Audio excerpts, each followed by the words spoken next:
As I listen to the song, I often wonder, what are those monsters telling me? Mm-hmm. What are they speaking about? Mm-hmm. So, welcome, folks, to another fine episode of the Sounds Like Liberty podcast. This is episode number 53 with the Launchpad Media, where we are always launching ideas in your direction. I am Nicky P, here with my lovely wife and co-host, half asleep Lizzie. What's up? How are we doing there, half asleep Lizzie? I'm in vacation mode over here. Yes, she is. And she's like in a weird time when she's not sure what to be doing. She's like, I should be sleeping now. Yeah, my body is used to being unconscious because I'm used to, having to get up really early tomorrow. And that's not happening tomorrow, so. Nope. I mean, you should probably get up and do all this packing for Pork Fest. Yeah, my internal clock is confused, but I am excited about the Pork Fest. There's a good chance as they're listening to this, I've already been playing music up there. Yeah. In the rain, from what I understand. That does seem to be the way it's going to go, but that's all right. That's part of the adventure. It's going to be an adventure, all right. Mm-hmm. A big adventure, but I never see. All right, folks. So let's start this out. We're gonna talk about one of my favorite bands in the world today. Indeedy. For our analysis portion. Maybe not my favorite album, but a fairly good song nonetheless. This came out, would have been my freshman year of college. Sounds about right. And this is gonna be a culture one. Sure. Kind of at that intersection of culture and politics. Yes. Because I like to complain about culture a lot. I'm a dick. What can I say? I mean, there's a lot to be said about culture. Like what? I'll say all kinds of shit about it. Yeah, for sure. Probably not good stuff, but I'll say it. Mm-hmm. Anyway, so we are going to be talking about Volvo Driving Soccer Mom by Everclear. Yes. It's actually a really funny premise, this song. It is a very funny premise. It's also like art at his most leftist. Oh, well, there's always that. Absolutely. So, why don't you start us out today? Sweetly. I used to be a bad girl. Used to be?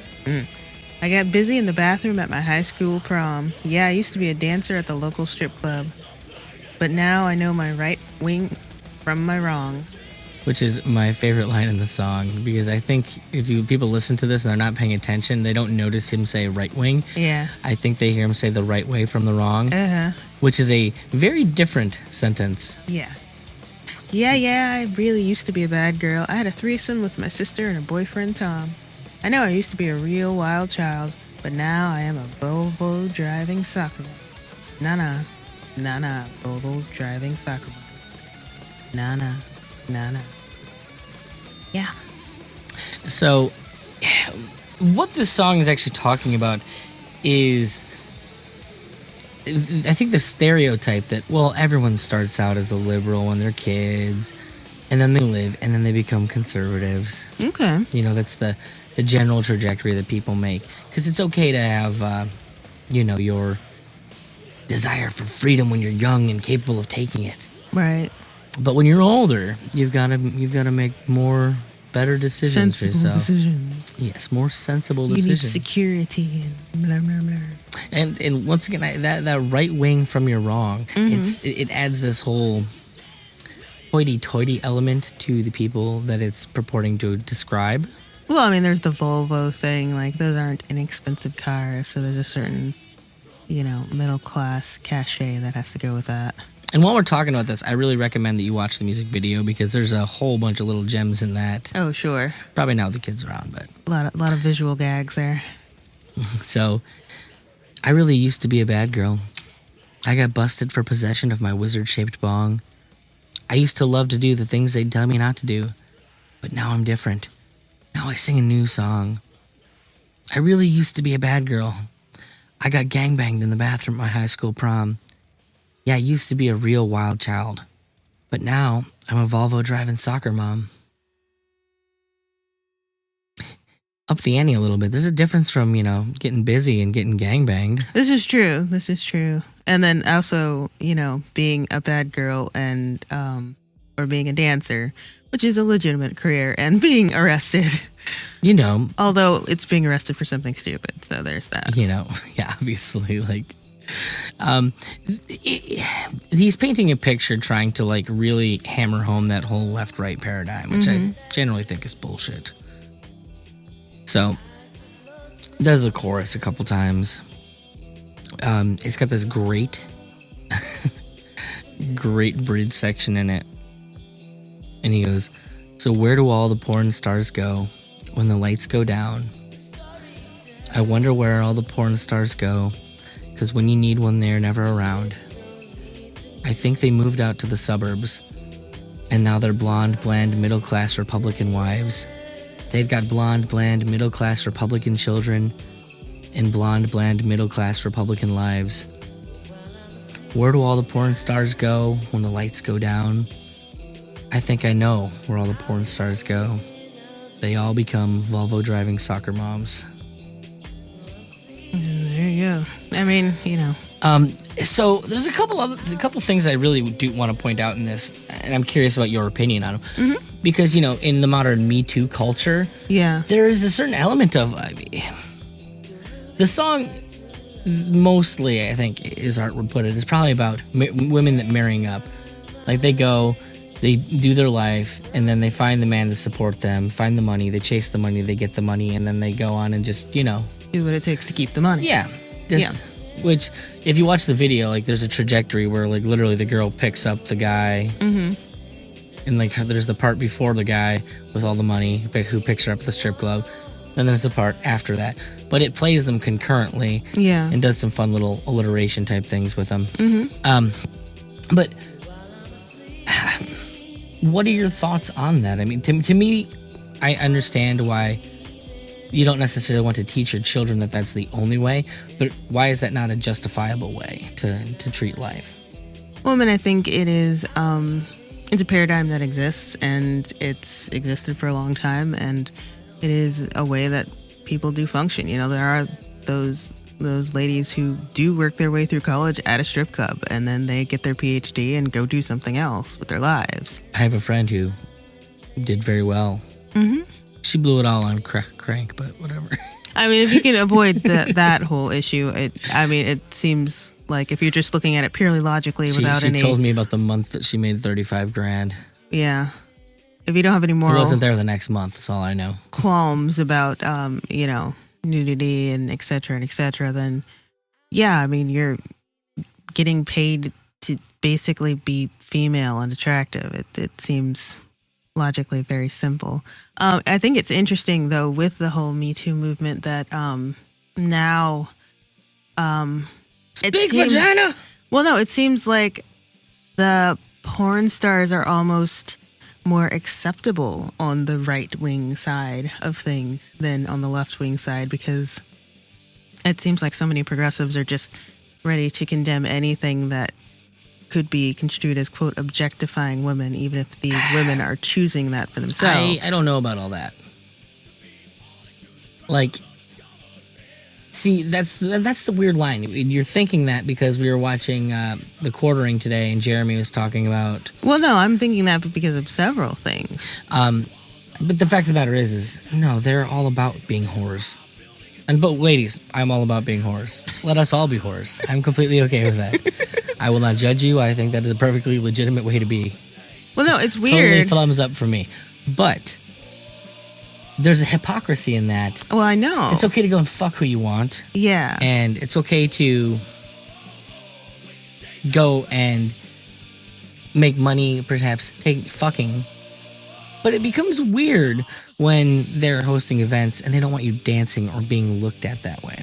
Right. Well, that's the thing. The objectifying women thing is not okay, but choosing your partners is supposed to be okay. Your body, your choice is a big thing.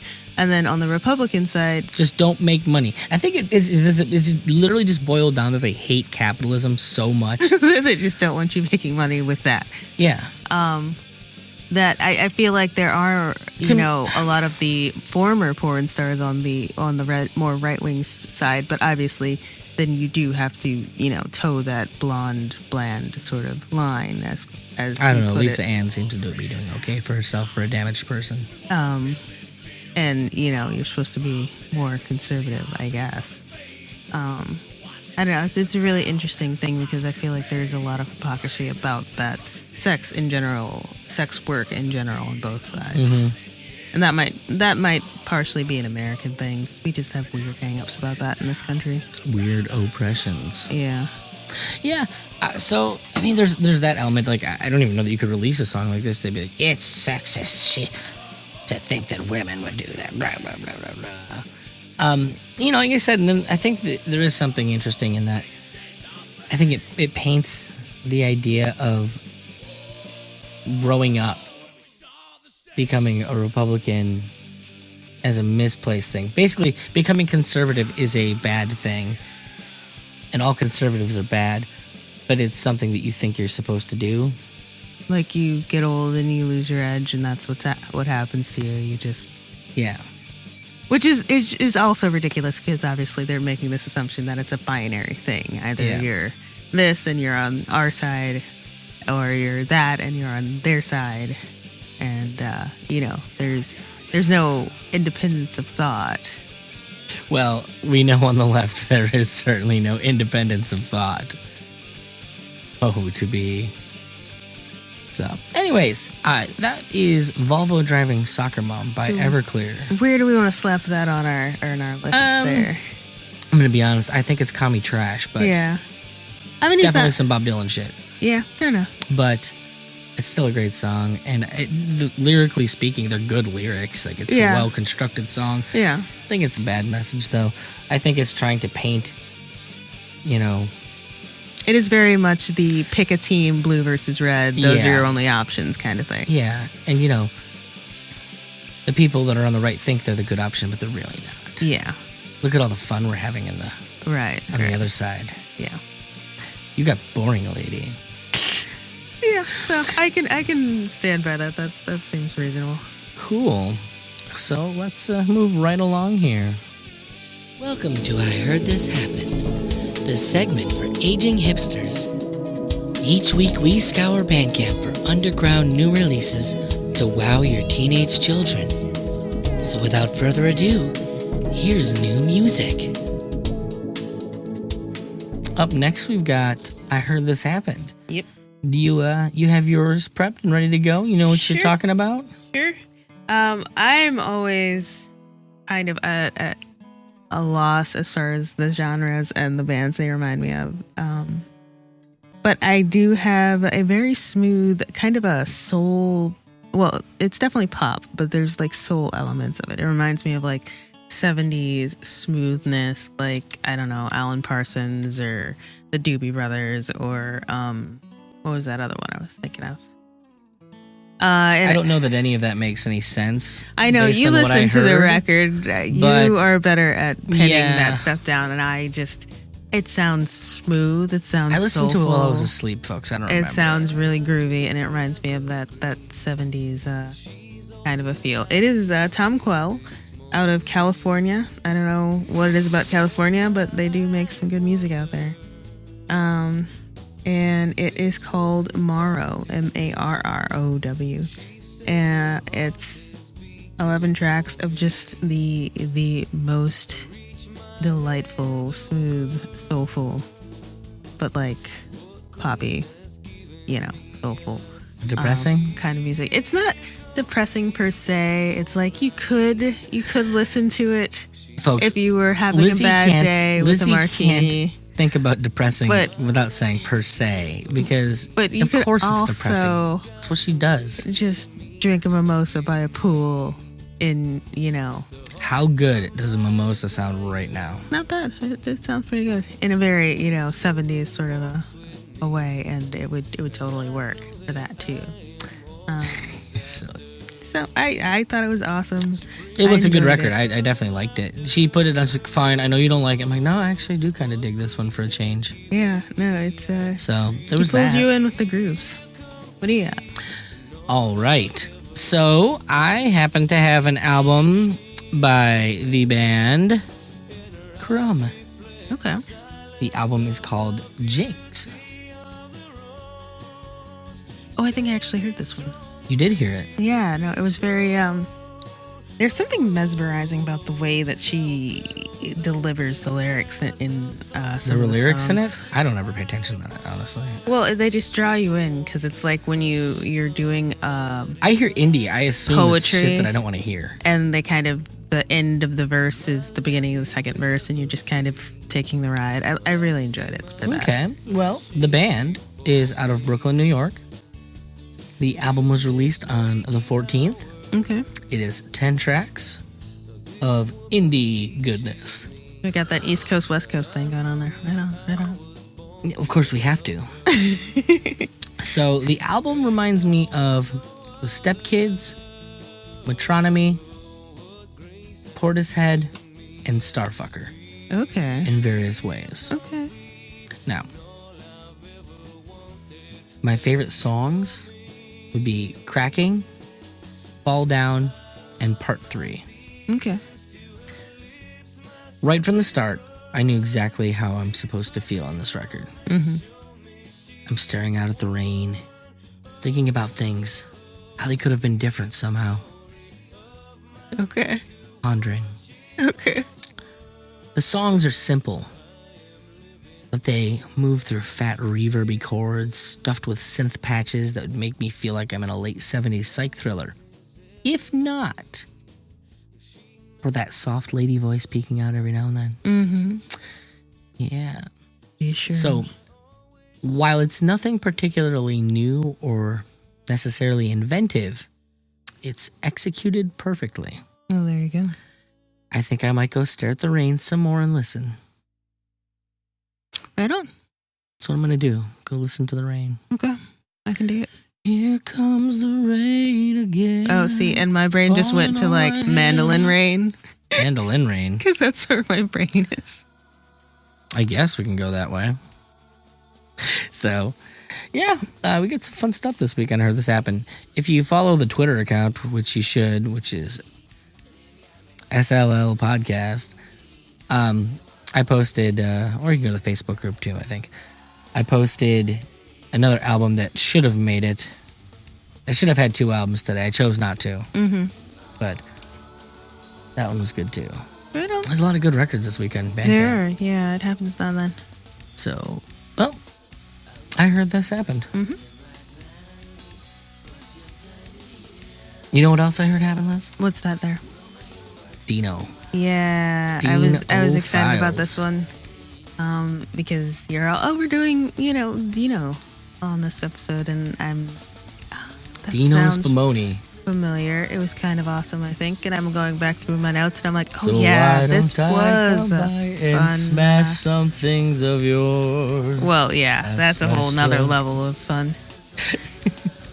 Dino Spumoni, folks, go look it up. Yeah, Google it. Yeah, so we talked to our good buddy Dean O of Dino Files. Mm-hmm. I don't even know that his name is Dean O, but that's what I call him. I mean, that's something to do with the He's name a of the show. right, dude. Yeah, no, it's very cool. Dude. As this, he just did an audiobook for his most recent episode. I think it was like 3 hours long. I'm totally okay with that. Read me a book. I It was like some books. Godwin. I like books. Yeah. Anyways, so as we're recording this, it is Sunday before the Wednesday that it's actually going to come out. Yes. And we're just swamped thinking about the swamp that's going to be waiting for us in New Hampshire when we get there. Yeah, we are swimming in the anticipation of Porkfest. So there. I have some fun songs to play. Yes. And I've thought about maybe doing something 2 days before this airs. Okay. Like a Facebook Live or something. Oh, I see. Like a little preview. Yeah. Give them a little taste. But if I did in fact do that, as of this being released, and you don't follow us, you missed it. This is true. So, I'm just saying. There you go. So anyways, I will stop belaboring it. We have tons of packing to do, so we're going to make this kind of quick on the front end. But without further ado, this is our interview with Dean of Dino Files. I understand. There you go. So what do you do laboring on the railroad? Oh, various things of Ill repute? I'll just things. Not ill repute, no. Like John Henry stuff, or I have built track before, yeah. interesting. It's not. It's. Are you a large black man and I've had this wrong the whole time? Well, I forget his name from Tasting Anarchy. He thought I was a black guy for the longest time. Why? That's awesome. I don't know. Is it Mason or Jacob? I'm curious because I'm gonna have to bust their balls about it. It was Mason. He thought I was a black guy for the longest time, and Mr. Sue set him straight, and he didn't believe him until we met up in DFW. Well, in fairness, that would require me believing Mr. Sue, and that's its own sort of trouble. Not always the most credible guy, maybe. You never know. You never know when he's fucking with you. I'm still not convinced he's not a Fed. Like, I've seen him. Like, I've had him on the video, and I'm not allowed to disclose what I've seen, but I have my reasons to suspect. Yeah, I he was there with us in DFW. He met up with us. He rode down, I think, with Mason. So then I mean, doesn't look like a libertarian to me. He doesn't have the look. That's true. Well, he looks like he could actually get laid if he tried. So there's that. That is exactly right. Anyways, so welcome to the Sounds Like Liberty podcast. We've never actually talked. I've heard you on the on some other podcasts, but we've never probably, I don't know. We don't even know if we've ever even tweeted at each other and stuff. A couple times probably, but nothing too intensive. Yeah, so I really don't know a whole hell of a lot about you. I know that you hang out with a bunch of my Liberty peeps, but I'm, just extrapolating that you're at least sympathetic to the ideas based on the fact that you spend enough time around them. But for all I know, you're a progressive SJW, so are you a progressive SJW?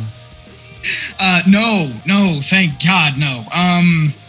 I'm actually a straight ahead anarchist. I don't apply the capitalist label to it for reasons that I've discussed in depth over a long period of time. But I'm a market anarchist. I don't want all the negativity that goes along with the preconceived ideas about what people think about capitalism based on what Marx said.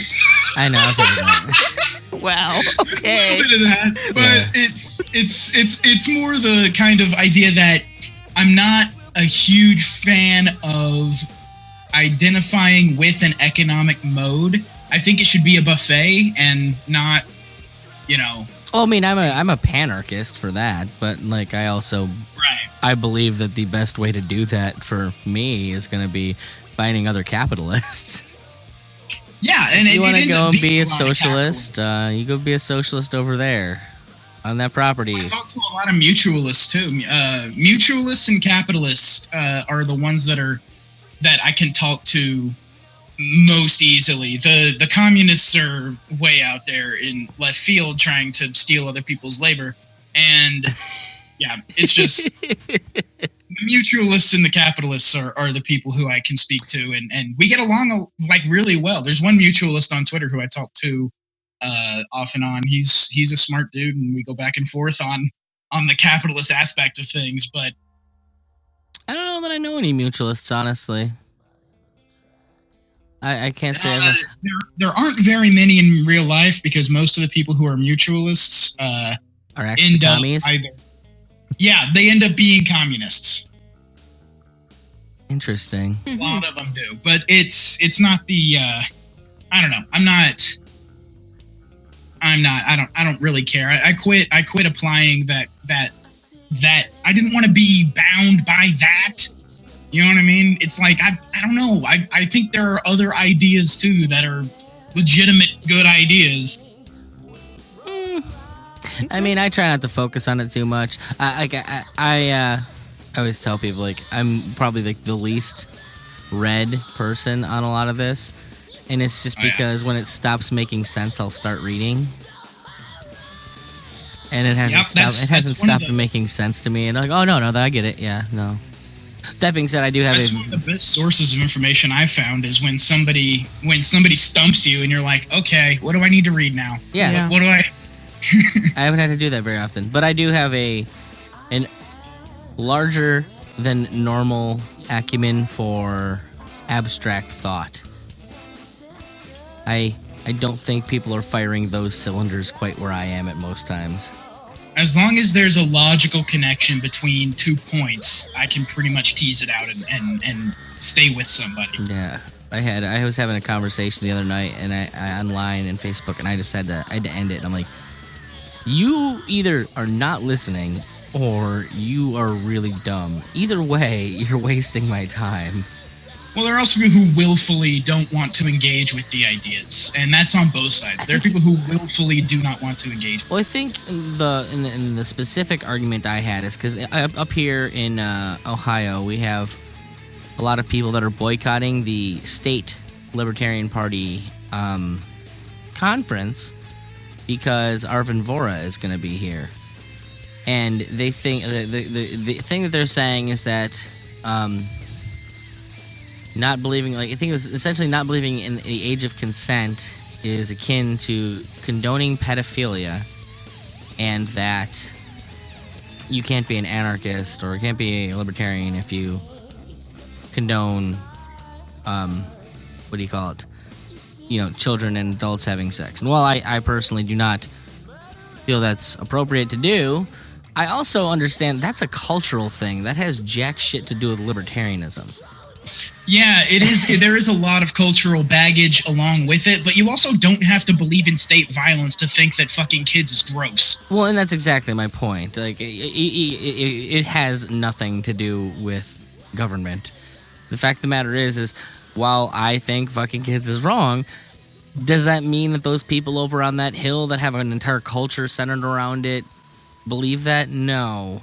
And the fact of the matter is any kind of study that you could possibly do on that, you can't extract yourself from culture to see how that would actually affect a human being outside of culture. So, it's true. There's a lot of cultural baggage that goes along with that conversation. And again, that's another area where a lot of people just don't want to consider that. They willfully ignore that facet of the conversation. And for me, that facet of the conversation does not change the fact that it's bad and wrong to fuck a child, right? Yeah.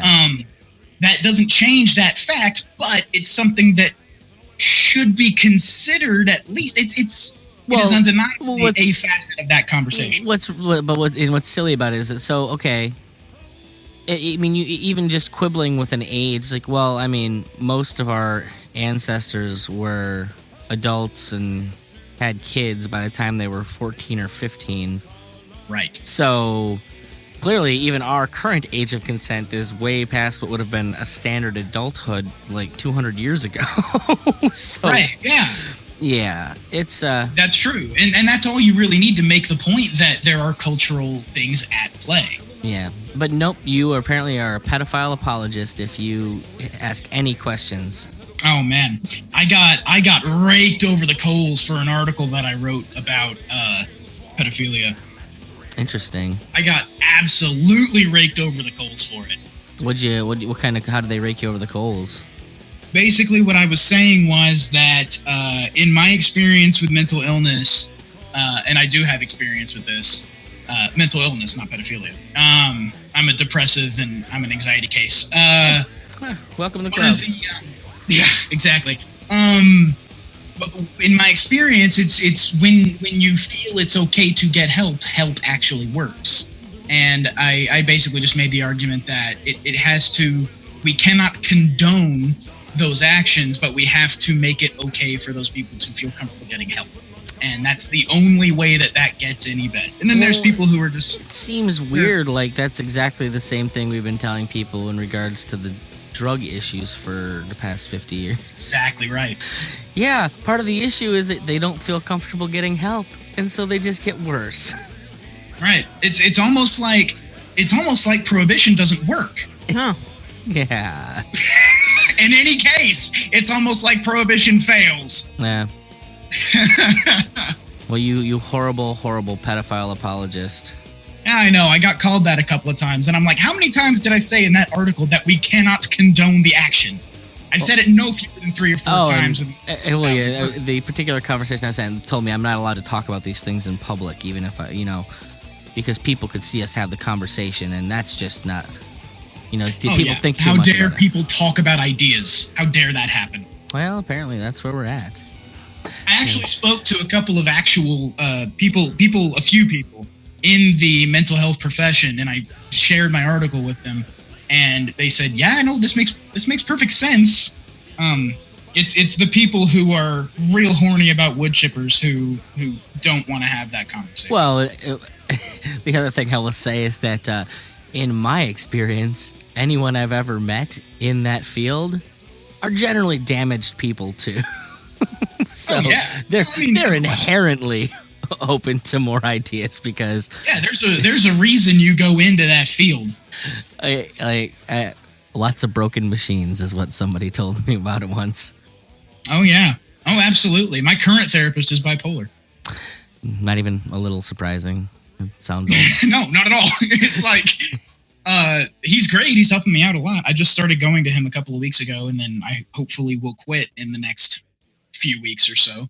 And then I'm not one of those people who thinks that you got to go to therapy all the fucking time. Like, there are people who will go to therapy their entire lives. What kind of what school of thought are they using?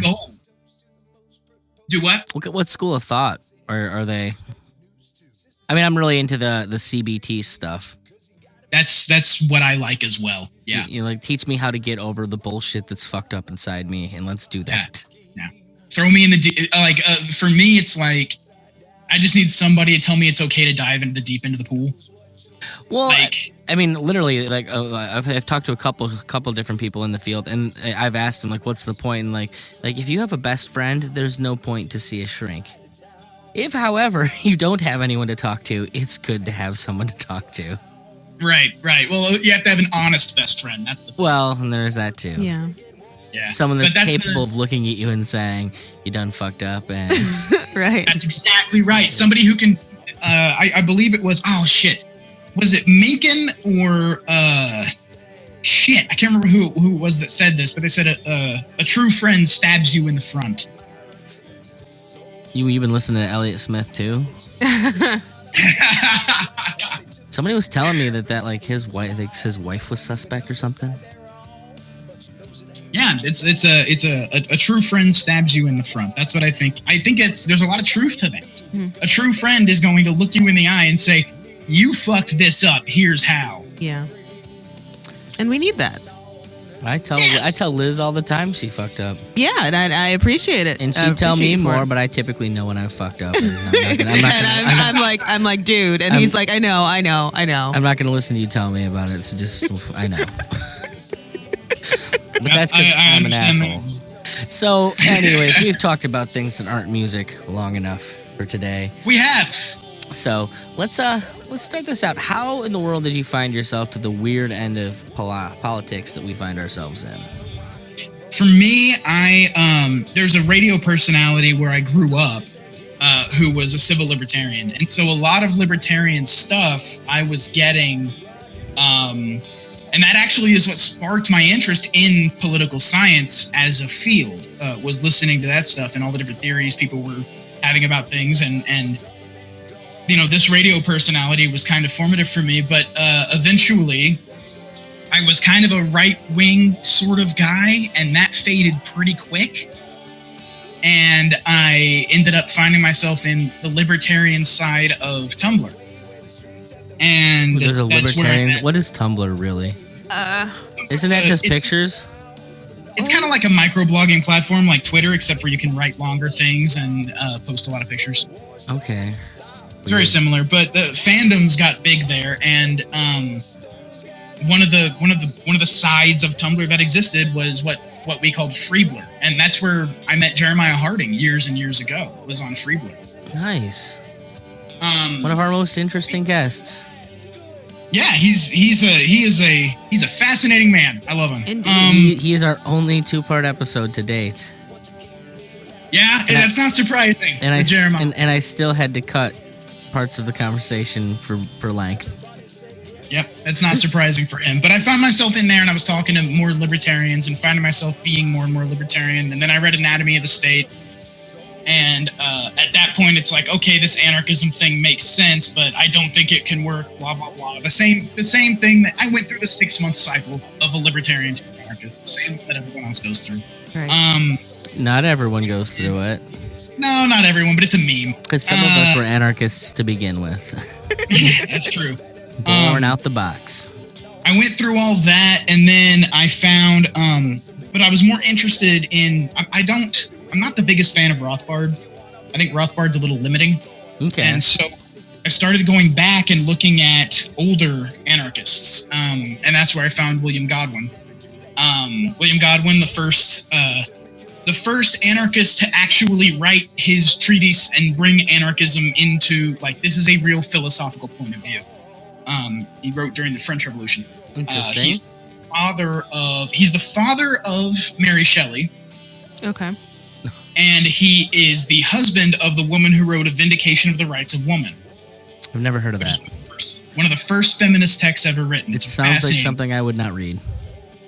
It's really good. It's one of the places where Simone de Beauvoir looked for a lot of her feminist stuff. And this is real old school feminism. Like, A Vindication of the Rights of Woman basically focuses on women need to be educated. That's kind of important for society. And it's like, yeah, of course they do. We say now, but then that was a point to be made.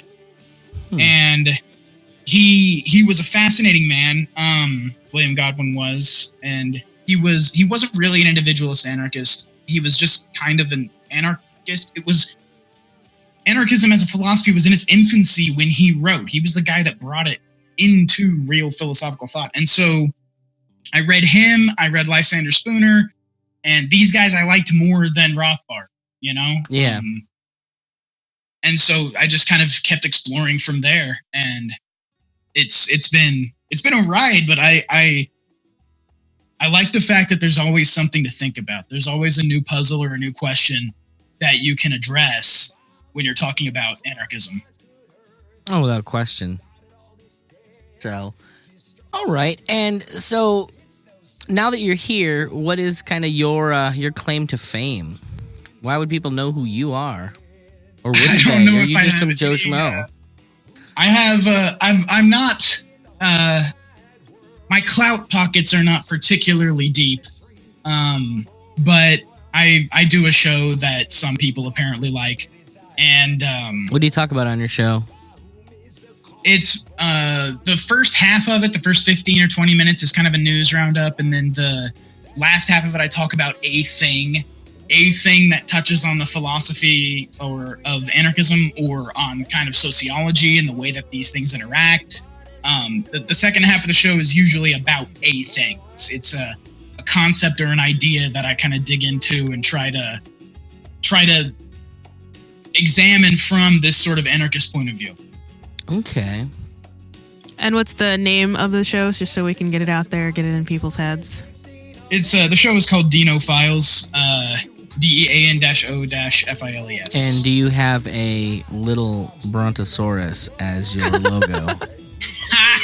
No, I do not. Missed opportunity. Yeah, it is a missed opportunity. It really is. No, my logo's a little thing that I put together years ago. It's just a little bearded man self-portrait. Yeah.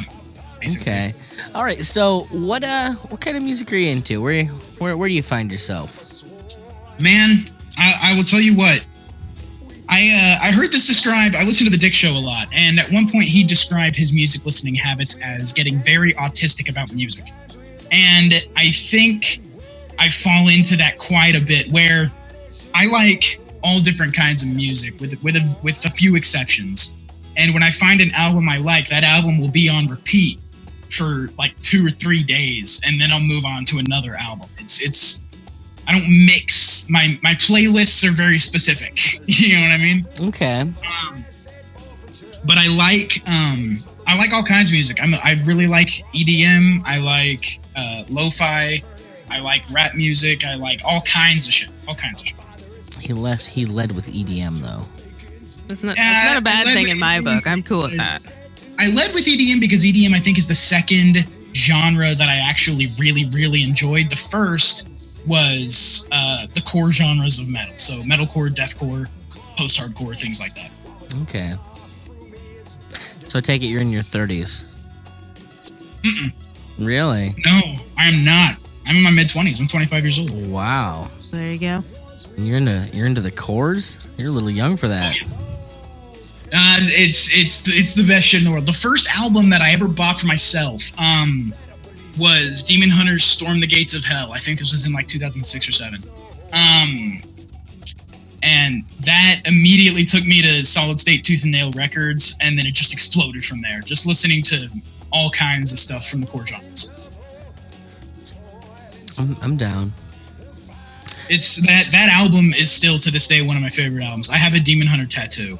I'm not even a Christian anymore, and I love Demon Hunter. I got my Demon Hunter tattoo after I was no longer religious, because that's how much that band means to me. That album, buying that album, that Storm the Gates of Hell album, put me on a track. It really did. It was like a switch point in my life where I started going down another track that had I not bought that album, I don't think I would have gone down. It put me into the core genres. It got me into a band in high school that we played, and that was some of the first social interaction that I had that was actually healthy social interaction with my peers. It introduced you to crystal meth. No. I was a real good kid. He's like, they all did oxy. I was a real good kid. I got drunk in high school once, and I got caught by my parents a year later because my friend sent me a video, and then my mom went through my computer. I don't know that I ever got drunk. I definitely did get drunk in high school. I don't think I was drunk until sophomore year of college. Mm. I had a beer in high school at gunpoint. Well, that's a story. My cross-country coach's stepson put a gun to my head and made me drink it. Oh my God. I don't know if it was a real gun, but I didn't want to find out either. Well, there you go. Yeah, no, I would think not.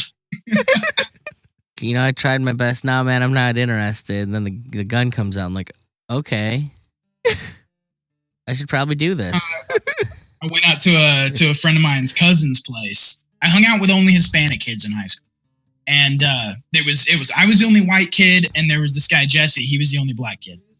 And everyone else was Hispanic. I don't know why that doesn't sound like a black person name to me, even though I know it is. I know. Like Jesse Owens being one of the most famous black people of all time. And for some reason, Jesse... Still, you're like, I think in my head, I just think of Jesse Katsopoulos, Oh, God. Uncle Jesse. And it's just so ingrainedly in my head that... Just a tall, swarthy Greek. Yeah. Have mercy, Nick. Have mercy. Have mercy. I take it this Jesse was not like that, or was he a black Greek or something? That'd be interesting. No, he was a... Imagine a black man with that hair. He's actually a real attractive guy, but he was skinny, and this dude had that metabolism that everybody who's over 200 pounds fucking hates. You know what I mean? He was that kind of dude. To this day, I don't know why he hung out with us. I think it was just because he liked the music. The music was really what brought us together, and that's what made us start the band and do local shows and all this great stuff. Nice.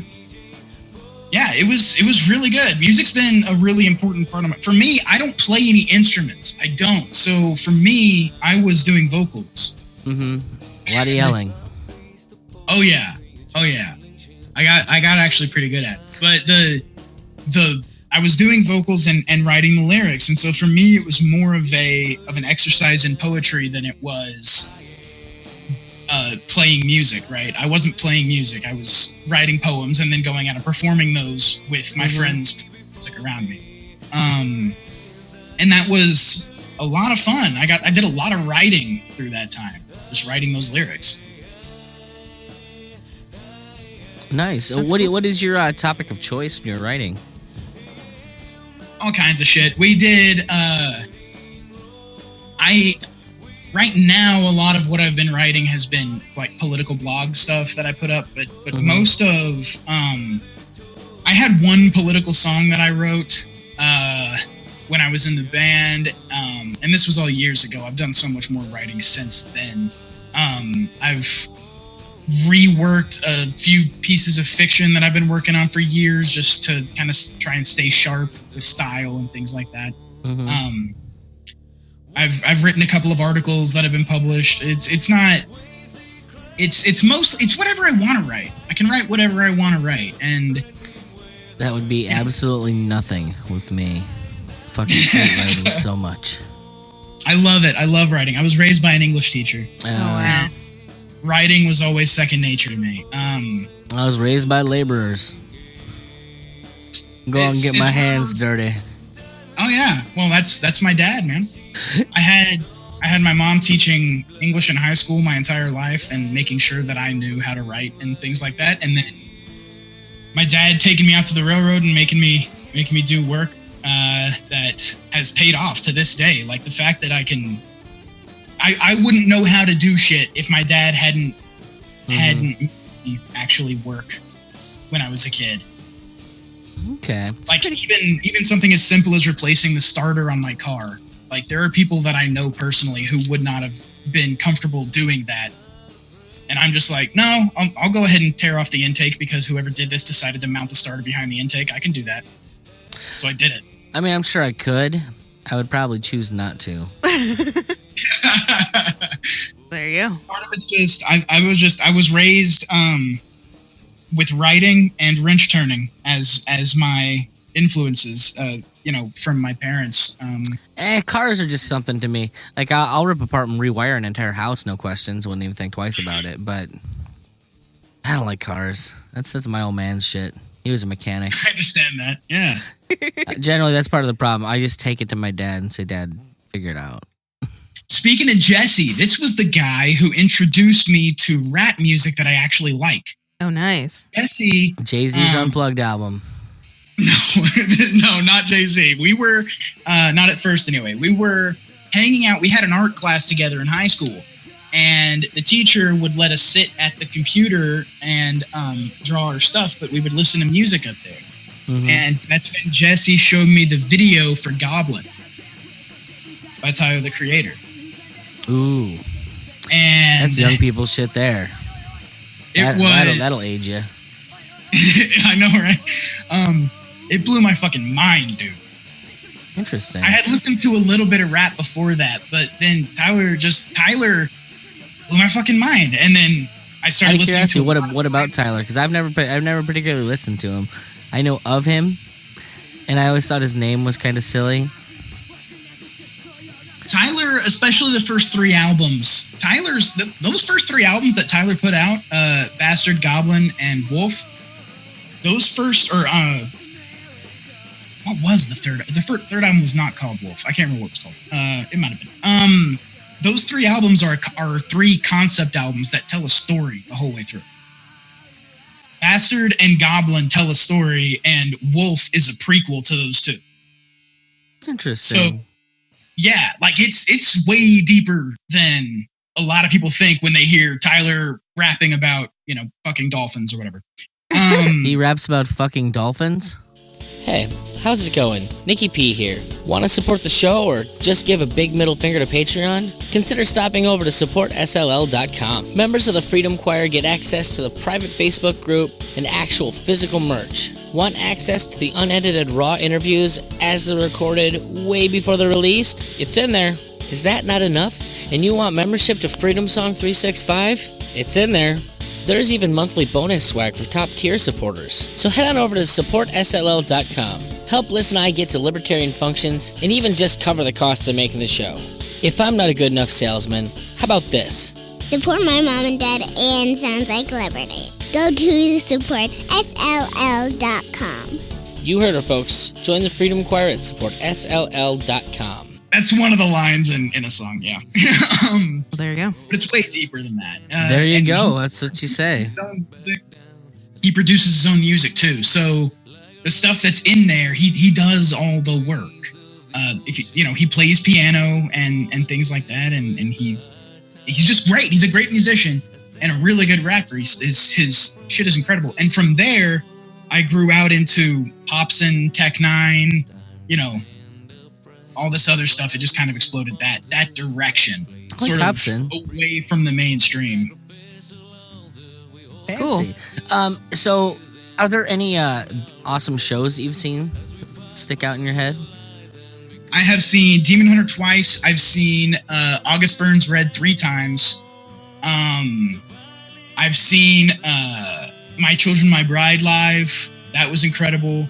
I almost saw The Chariot. This made me so angry. I had to leave a Chariot show. Oh, And if you know anything about The Chariot, you know their shows are fucking insane. I've heard. Yeah. I've seen And the I had to documentary. Yeah, right.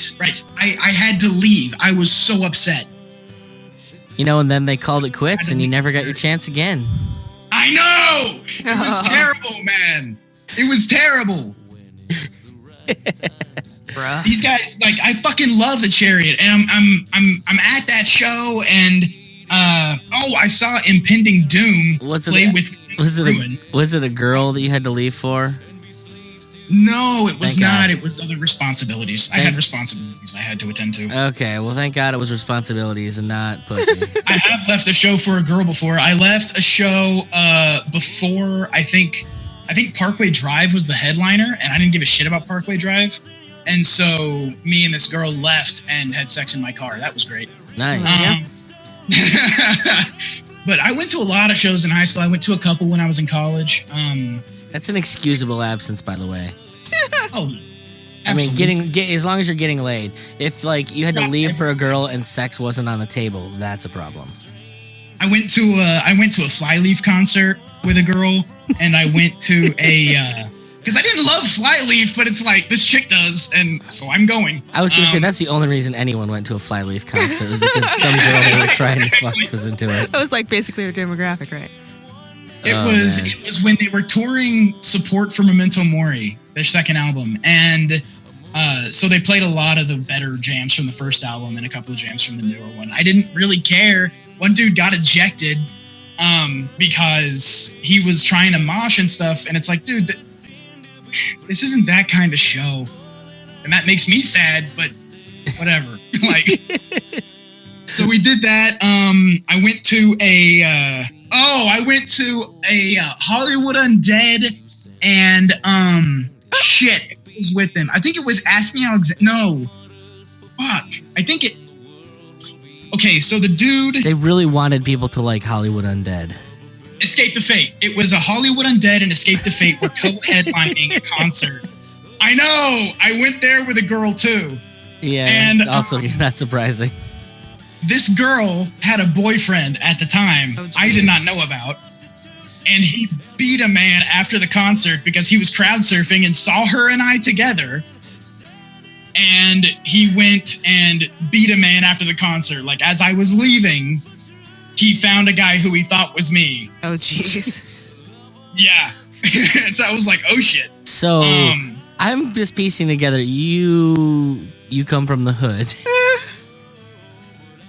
No, I come from West Texas, which is the hood of Texas. There you go. Okay.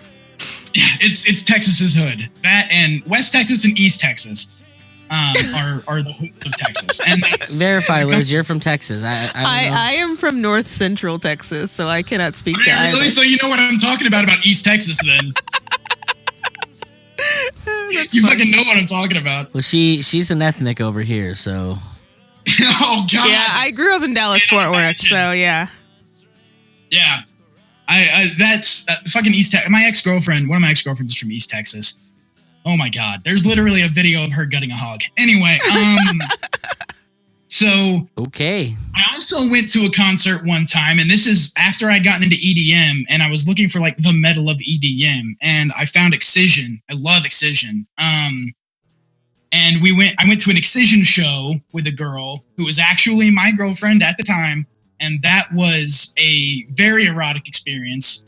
But it was also a very good show. He got Because sucked off in the back. I mean, you know. I did not, but there was a lot of grinding and interesting interactions. Well, there you go. That's always good if you can get that to happen at that kind of show because it's very atmospheric. It is very atmospheric, and that was, I think, the reason that it happened that way. But Excision's great. I love Excision shit. But I also got into. Have you guys ever heard of Listener? I have. Listener is a band. It's a group. I don't want to call them a band because it's half spoken word. But I saw them live at that Chariot show. They were touring with them because the guy from Listener, whose name I forget. I think that's why I know them too. Yeah, he had a part in a Chariot song where he recites a poem. That's what he does is poetry. He used to rap, and he didn't do that as much. He started doing more of this kind of spoken word with weird instrumental stuff. It's great shit. Really incredible lyrics. This dude has an understanding of human nature it really comes out in the songs. But I've seen them twice. I saw them once on support for the Chariot, and that's the show I had to leave early. And I saw them again. They came to a little art gallery in town, and it was like a little show. I swear to God, there were like 50 people. And it was like me and 49 other people listening to Listener and just like reciting the lyrics and everything. Just people who were really into Listener. And I'm loving that you're calling it a small show with 50 people. And I'm like, if we could get 50 people to a show where I grew up, that's a gigantic show. Well, when I was in high school, we played for a crowd of 300 more than once. Oh, wow. So it's like I played for 3,000 this summer, bro. I mean, whatever. Not pissed about this. Should I just when you're in a town like this with a big metal scene but not very many metal shows, it was pretty easy to get people to come out. Gotcha. And then we had but it was me and like 49 other people listening to Listener, and I got them to sign a painting that I did of him, Dan Smith, I think is his name. I did a painting of him, like made out of broken ships, because he has that song where he says we're all made out of shipwrecks. And so I did that watercolor, and I had him sign it, and that was fucking incredible. That was so awesome. I still have that picture around here somewhere. Nice. That's very cool. So clearly, I'm jealous that you've gotten to see a lot of shows. I did not have a lot of shows because I was poor in a place where shows didn't happen. So they meant travel. It was great because there was a guy who used to promote shows here who would bring big tours on their off days. So, like, if a lot of the times he did a festival here that was not a festival, it was a big show, but it was called Summer Slaughter. And when he brought Summer Slaughter, basically what he did was he got a few of the bands who were on Warped in DFW. Okay. And before they traveled to the next destination for Warped, they could stop here and do a show and make a little bit of money on merch and stuff like that. So he would bring in a list of about 7 or 8 bands from Warped to come play here. The ones that basically said, yeah, we can do that. And that's how I saw Demon Hunter a couple times. That's how I saw August Burns Red a couple of times. Nice. So, out of curiosity, do you have any really defining moments that like you have a song associated with? You've obviously seen a lot of live music. Does it creep into other parts of your life that are like really memorable in some way? Oh hell yeah! Like what song were you listening to when you got laid in the car? Oh, that. Actually, I didn't have music playing then because I didn't want the battery to die. You're in a fucking car and you're not listening to music. What the hell is wrong with these people I have on my show that don't like have music every time? Like, look, I'm sorry if there's not music. I'm gonna turn it down. I'm just gonna be like, look. I don't need to listen. You can hear it. Well, I you didn't want to. You don't want to hear me breathing, so let's just put something on. We could hear Parkway Drive from where we were, but just the kick drum. Oh, there you go. That's something at least. You can find. It's easier to find your rhythm with that. Yeah, exactly. Yeah, I remember a lot of stuff from shows that sort of come back. I remember the first time I moshed. I remember the first time I moshed in a really big crowd that was at Warped. What was what were you listening to? What was the songs? The first time that I moshed, I believe I was at a it might have been, oh shit, I think it was it a Cannibal Corpse show? Interesting. I can't remember, but it was a long time. That was in high school. The first time I moshed in a really big crowd, was during Attila's set at Warped. Interesting. That was incredible. They had Attila and August Burns Red back to back, and I was like, all right, I'm here for this. So what's funny is that, like, I'm hearing you talk about all these bands at Warped, and I'm like, if only Warped was like it was when I was a kid. I know. Because frankly, it my first time I moshed was at Warped also, and it was Kate is Great by the Bouncing Souls. Really? Yeah, and I'm like, that's back when they used to have punk bands that played the Warped Tour. Exactly. Everything went to like this weird pop punk sort of thing. Well, it went to scene music, like which. Exactly.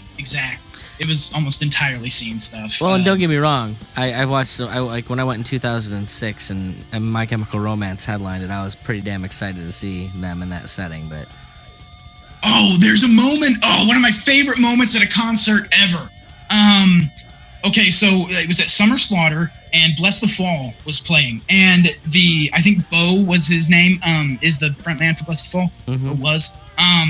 He climbed up there. It was an outdoor show, and he climbed up on the light rigging, and he jumped off into the crowd, moshed back up to crowd surfed back up to the stage, got up on the stage, said, "They told me this town knew how to party," and then pukes off the front of the stage. Oh, God. That's amazing.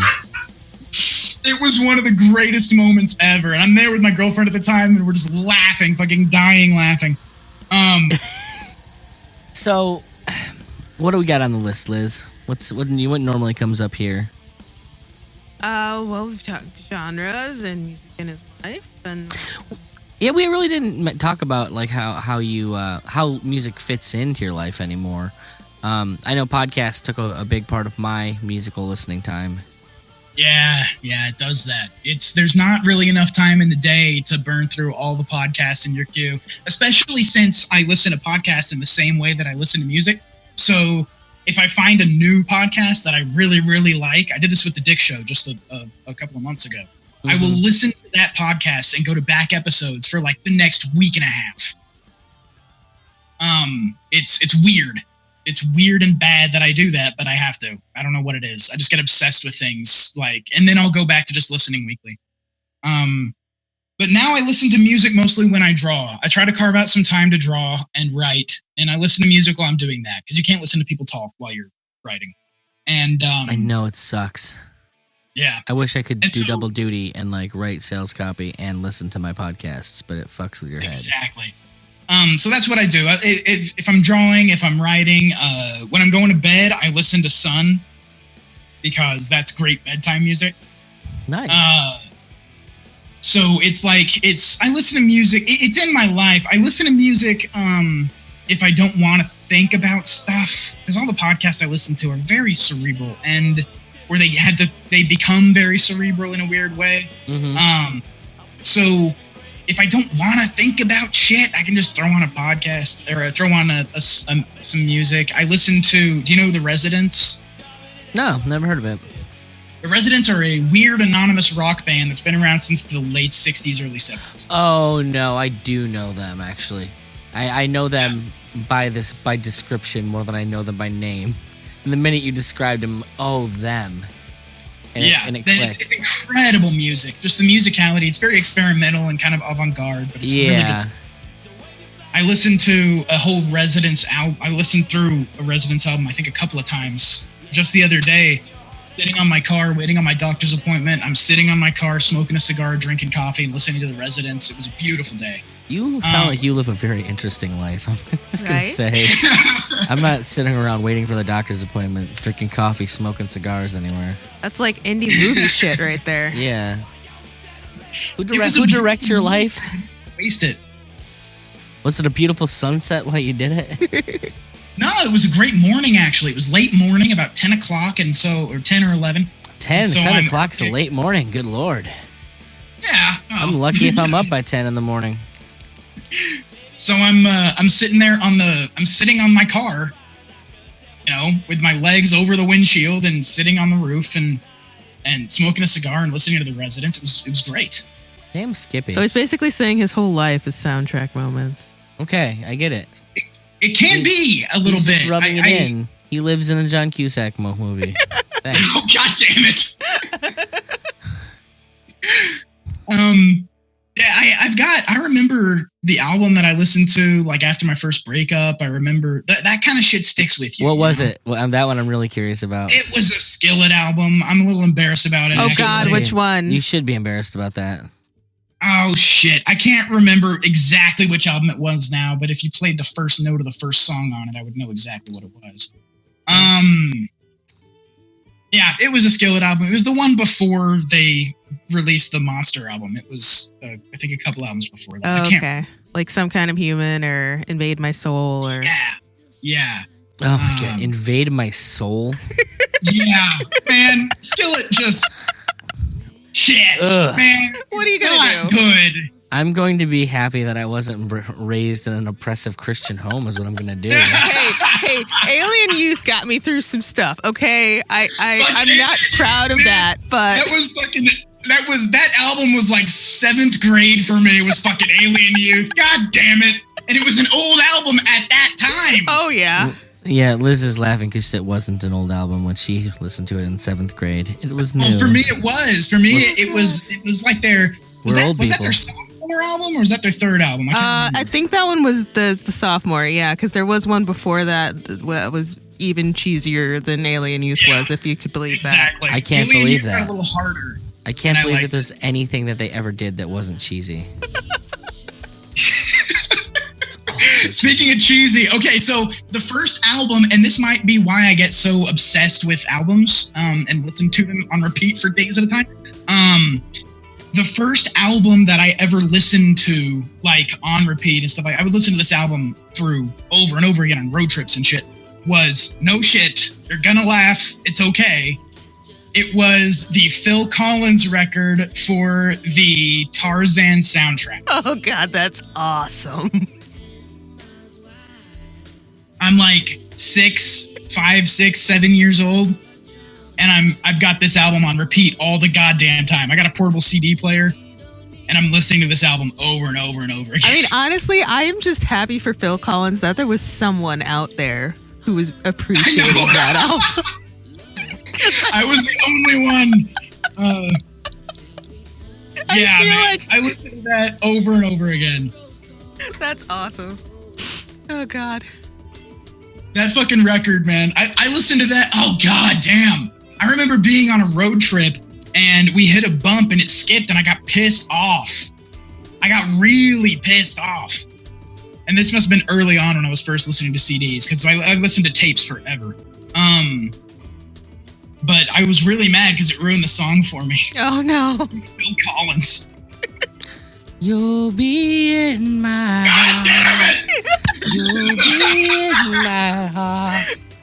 Oh, God. From this day on, forevermore. I'm having like Vietnam flashbacks. Skip. That's awesome. All right. Well, It might have been during that song. Oh no, it was during Trash in the Camp. Oh, okay, right on. Trash in the Camp was my favorite song on that album, and it was during Trash in the Camp. You were all about, what was it, 98 Degrees or something, doing scat during that song.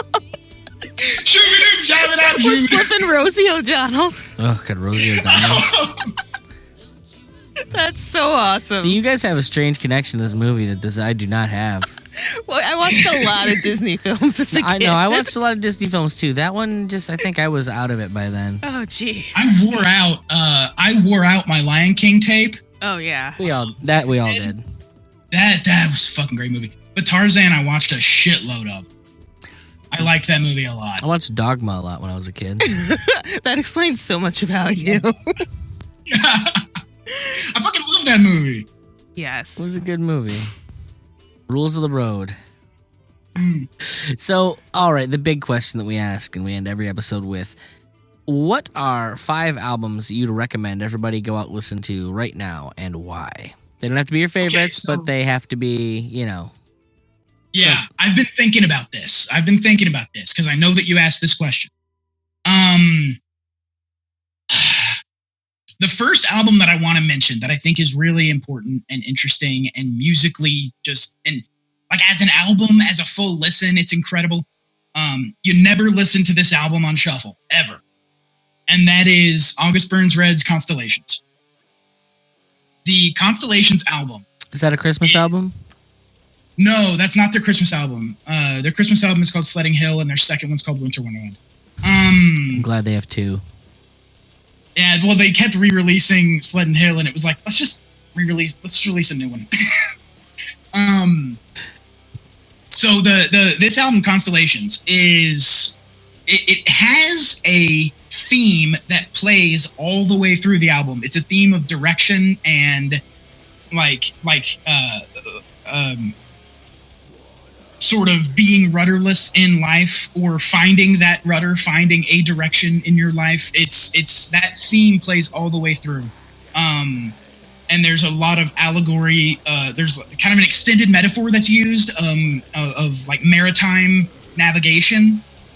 And this extended metaphor is used through a ton of the album, and it's one of my favorite albums as a full record experience, because the songs also tend to they don't go from song to song. They actually tend to bleed one song into the next on that record. Nice. And it is just an experience, man. I recommend everybody sit down and listen to Constellations from top to bottom with a good set of cans on, and just hear that record and what's being said. And the musicianship of August Burns Red is out fucking ready. It's one of my favorite bands of all time. Musically, Leveler is probably a better album, a more complex album, a more technical album, but Constellations has that thematic through line that I think is incredible. Nice. I love the shit out of that album. Another album that I think everybody needs to hear is shit. Let me look at my thing, because it's something in Monoliths from Sun. Do you remember what it's called? Let's see. I've got it coming up. Sun is a really great band. They've got they don't make music, they make soundscapes. And originally they were just put together basically as an ad for their amps. Okay. Like their Sun amps, and the band was formed basically as an ad for these amps. But this is a record that I laid back and listened to all the way through, and there are people who describe an experience listening to music that is like a DMT trip. This album did that to me. No drugs involved whatsoever. But that's terrible. You could have had both. You could have doubled it, you know? Increase the amplitude. Tack it on. Exactly. No, it was amazing. Monoliths and Dimensions is what it's called. Sun. It's a good and record, by the way. It's great. SUNN 0 open parentheses. Is there a third open parentheses out there? I can't remember. I haven't listened to them in a long while, though. Man, I listen to them. If I can't sleep, like if I need some white noise or something like that, I'll throw up. I have a playlist that's like all of their most droning songs, and I'll throw that up. He doesn't have kids, because he just mentioned sleep. Yeah, no, that's absolutely true. I mean, I did at one point, but that's a story that I've told in other places. Right on. I'll have to go search that story out. That sounds interesting. Monoliths and I'll tell you, it's not really a thing to get into on the show. Have you guys ever listened to Maylene and the Sons of Disaster? Yes, I love that band. I haven't heard that band in forever. God. Maylene and the Sons of Disaster have an album. Let me go to the actual album. They have an album called 3. I believe it's 3. That's my favorite album of theirs. It's just Roman numeral 3. Maylene and the Sons of Disaster. These guys are southern metal, like they're kind of a core band, but they have this weird bluegrassy vein through everything. And I love bluegrass. Bluegrass is so cool and fun, and the musicianship in bluegrass is incredible. And you know, listening to people play a fiddle or a banjo at the speed that they do with the accuracy that they do is amazing. Yeah, accuracy, smaccuracy. they have that kind of vein through everything that they do. Ailing in the Sun's Disaster album 3 is it's one of my favorite Maylene things. It's a genre that I think a lot of people don't know about, and I think it's the best example of that genre. Let me think. Is that 3? That is 3. That is 3. Okay. Let me think. I had another one on my list that I wanted to mention. It was the oh man, it's the Odd Future Mixtape Volume 2.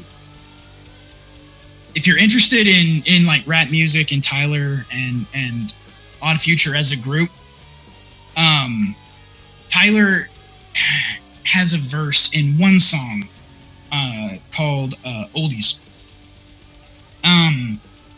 On that album, the Odd Future Mixtape Volume 2, that is, oh man, it just blows me away. It's an incredible verse, and it makes the album for me. I can listen to that whole album anticipating that verse, and then that verse happens. And there are some people in Odd Future who are not all that great, but the context of it being the group kind of lifts everybody a little bit. Like Earl Sweatshirt's not my favorite rapper ever, but when he's in there with the rest of Odd Future, it makes him sound better. So that's I really like that, just to get a rap album in there, because everything so far has been metal. And then there is one more that I wanted to get to. And that is... Shit, I can't find my list. Just a second. No worries. Oh, no. I have options here. You can always throw in an honorable mention. You know what? I'm going to fuck around. I'm going to fuck around on this one, because this is an album that I love, and it's weird and kind of dumb, but I love it. I just fucking love it. So there is a SoundCloud rapper who is named Demon Dice. And Demon Dice is an American living in Japan. Okay. And she does... I listen to Japanese rap quite a bit, because there's something about the Japanese language very similar to Russian. If you ever listen to Russian rap, it just sounds incredible. The way that the language fits into musical structures is fascinating. It's for Russian and for Japanese. And she does kind of half English, half Japanese. Like, there are Japanese verses and English verses, and she gets with other Japanese rappers, and they do verses on her music. She has a song called American Psycho. That is... did I say song? I mean album. If I said song. Okay. American Psycho is really, really good. And she's fascinating. She has some songs that get kind of political, and it's sort of anti-establishment stuff. And then she has some songs that are just kind of generic rap sort of stuff. But she has a voice that's fascinating. She has songs that are about anime fandom. Like, there's a couple of songs on that record that are about anime fandom. And that's what first drew me into her, because I'm a fucking awful, terrible weeb degenerate. And she has... well, you and me need to, just for the record, we need to have an episode specifically where we come up with shit for Car to watch, to get into to get into the whole anime thing. There you go. I think Car has the potential to be an absolute degenerate. Like, there's a song on this record called Hell Bento, which is great. It's one of my favorite songs that she has. She has a song called Gang Gang Kawaii that is like a weird generic rap song, but also about anime. And it took me a few listens through on this album to kind of understand what she was doing. But once I got it, this is one of my favorite albums, and it's weird and dumb, and I'm sure some people would call it bad. I don't think it's bad. I really enjoy it. And that's going to be my fifth one. That one's kind of fucking around. If you want something strange and weird and different, listen to that album. That's the one that interests me the most. Yeah, that sounds awesome. How about that? Fancy. Right on. Well, do you have any last minute things you wanted to get in there, Liz? I would like to do another quick plug for the podcast. Obviously that. Could get that in there. Oh, for mine? Yes, Yeah, for yours. Oh, okay, yeah. I mean, my show is. They know what show they're listening to. Clearly, Yeah, obviously. I don't know why I didn't pick up on that immediately. Because I'm an idiot. Yeah, my show is Dino Files. You can find it on Alternative Internet Radio, AIRAD.io. You can find me on Twitter at Dino Files. No spaces, you can do spaces, no dashes, no underscoring, no anything. That's the show, Dino Files. And again, it can be found at Alternative Internet Radio, AIRAD.io. Nice. it is nice. What do you do about that? I don't know. That's awesome. I'm gonna go subscribe to his show. Obviously. What else is on that network? Well, mostly, the only reason I made a network is because me and my friend both wanted to do a show, Mm-hmm. and I didn't want to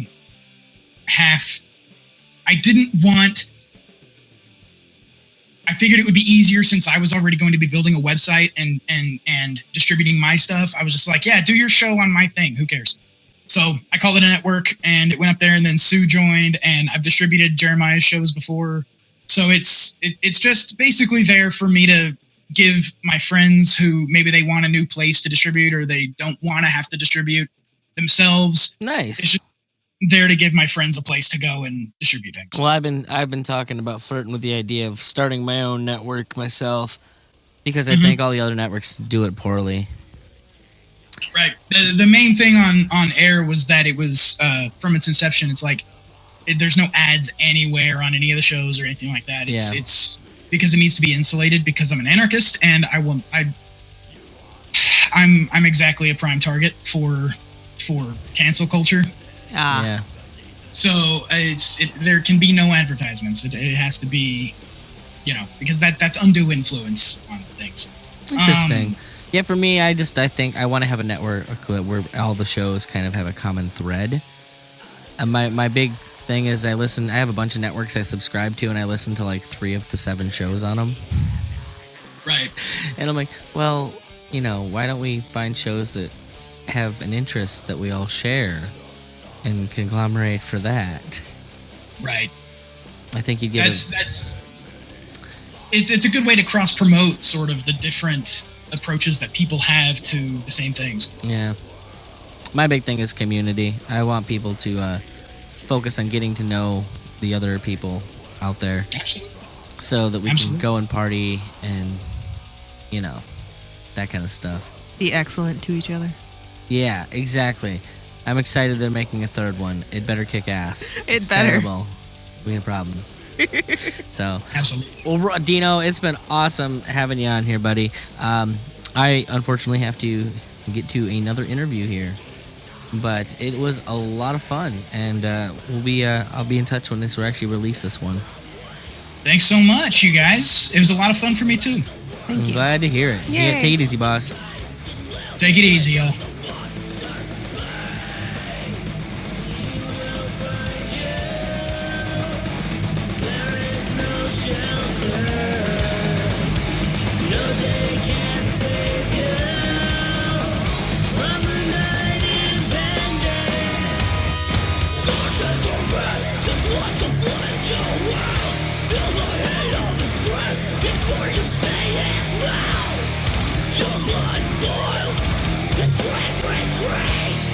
Cling to your role and work till your heart can't